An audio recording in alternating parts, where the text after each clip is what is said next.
Good morning students.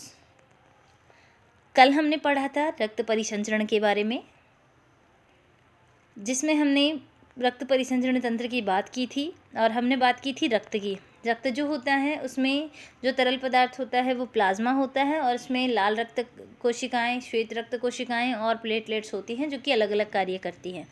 अब हम बात करते हैं रक्त वाहिनियाँ। वे नलियाँ जिनमें रक्त शरीर के विभिन्न भागों तक एक भाग से दूसरे भाग में पहुंचता है, उन्हें रक्त वाहिनियाँ कहते हैं।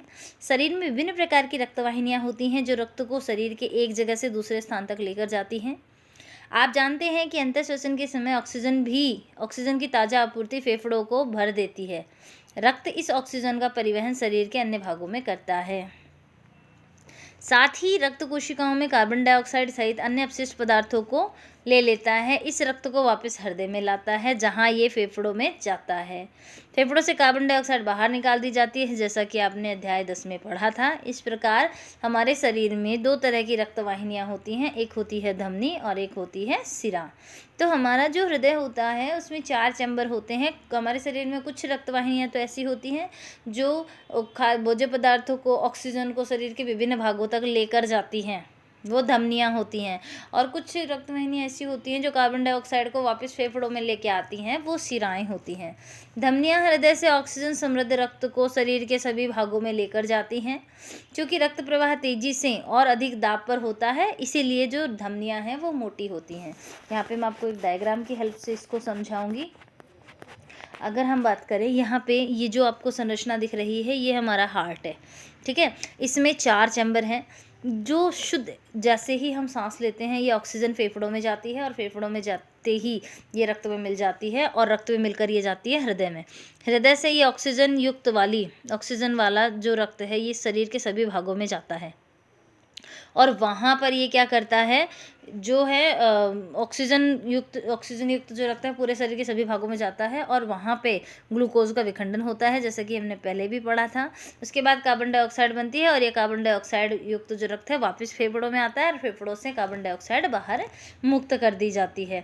तो जो हृदय से जब रक्त निकलता है तो उसका प्रेशर बहुत ज़्यादा होता है, इसीलिए धमनी जो होती है वो मोटी होती है। धमनियाँ हृदय से ऑक्सीजन समृद्ध रक्त को शरीर के सभी भागों में लेके जाती हैं। चूंकि रक्त प्रवाह बहुत तेज और अधिक दाब से होता है, इसीलिए धमनियों की भित्ति जो होती है वो मोटी और प्रत्यास्थ होती है।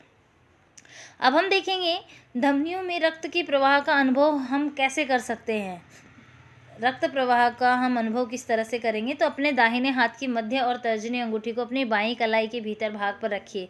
क्या आपको कोई स्पंदन या धक धक महसूस होता है? यह स्पंदन क्यों होता है? यह स्पंदन नाड़ी स्पंदन है, जिसको हम सामान्य भाषा में नब्ज कहते हैं, और ये धमनियों में प्रवाहित हो रहे रक्त के कारण होता है।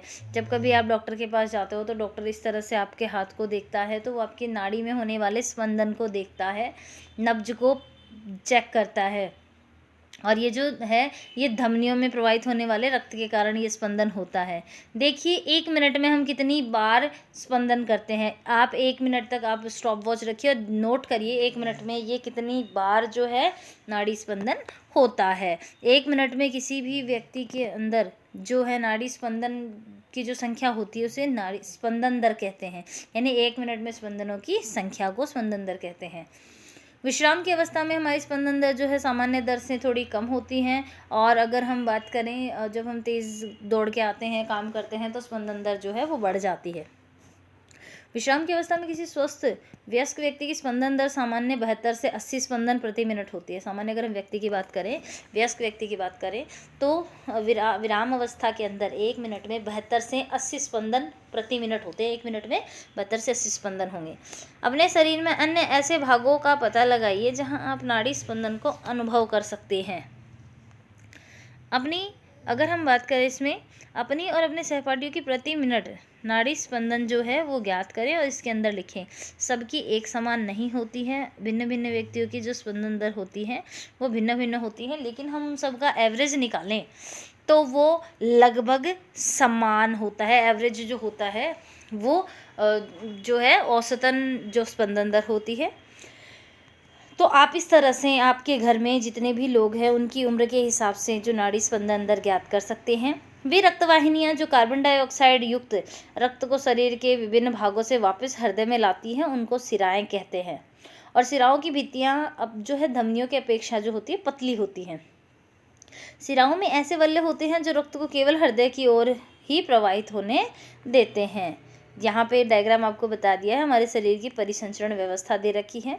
यहाँ पे कुछ नाम है जो कि गलत लिखे हुए हैं, जैसा कि आपको सिरा जहाँ पे लिखा हुआ है ये सिरा नहीं है, क्योंकि ऐसी नलियाँ जो हृदय से रक्त को शरीर के भागों में लेके जाती है वो धमनियाँ होती हैं, और दूसरी तरफ जो धमनी लिखा हुआ है उसकी जगह होगा सिरा।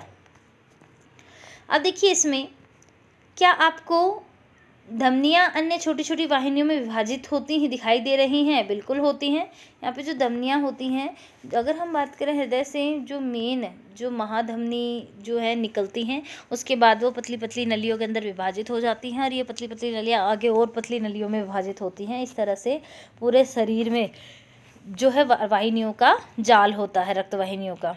ऊतकों में पहुँचकर पुनः अत्यधिक पतली नलिकाओं में विभाजित हो जाती है, जिन्हें केशिकाएँ कहते हैं। ये जो केशिकाएँ होती हैं, ये जो धमनी होती है वो पतली पतली नलियों में विभाजित होती है, और पतली नलियों को केशिकाएँ कहते हैं।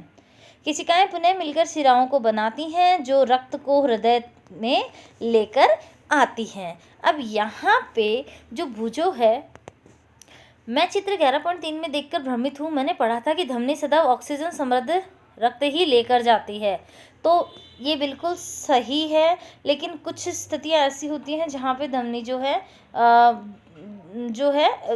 यहाँ पे कार्बन डाइऑक्साइड युक्त रक्त ले जाती है। पहले नहीं समझाया, फुफ्फुस धमनी हृदय से रक्त को लेकर जाती है, इसलिए इसे सिरा नहीं बल्कि धमनी कहते हैं। यह कार्बन डाइऑक्साइड समृद्ध रक्त को फेफड़ों में ले जाती हैं। फुफ्फुस सिरा ऑक्सीजन समृद्ध रक्त को फेफड़ों तक हृदय में लाती हैं। तो इसने इसको समझाया, फुफ्फुस या सिराओं की, फुफ्फुस या धमनी और सिरा की बात हो रही है। सामान्य अगर हम धमनी सिरा की बात करें तो धमनी जो है वो शुद्ध रक्त का वहन करती है, यानी ऑक्सीजन युक्त रक्त, और जो सिराएँ हैं वो कार्बन डाइऑक्साइड युक्त रक्त का वहन करती हैं। तो आपको आज जो है, आज के लिए जो आपका क्वेश्चन है, क्वेश्चन नंबर 1 है स्पंदन दर किसे कहते हैं। क्वेश्चन नंबर 2 जो है, विराम अवस्था में किसी स्वस्थ वयस्क व्यक्ति की स्पंदन दर कितनी होती है। क्वेश्चन नंबर 3 जो है वो है नाड़ी स्पंदन किसे कहते हैं। क्वेश्चन नंबर 4 जो है वो आपको लिखना है धमनी व सिरा में कोई एक अंतर लिखिए। आप यहाँ पे 2 अंतर भी लिख सकते हैं, धमनी और सिरा में कोई 2 अंतर लिखिए। तो धमनी जो है वो अपेक्षाकृत मोटी होती है, सिराएं पतली होती हैं। धमनी शुद्ध रक्त का वहन करती हैं और सिराएं जो होती हैं वो अशुद्ध रक्त का वहन करती हैं। तो ये जो आपका आज का जो टॉपिक है ये कंप्लीट होता है। आप अपना होमवर्क करके कल मुझे इसी टाइम पे सेंड करें। किसी भी क्वेश्चन में, किसी भी टॉपिक में आपको कोई भी किसी भी तरह का डाउट होता है तो आप मुझसे पूछ सकते हैं। Thank you.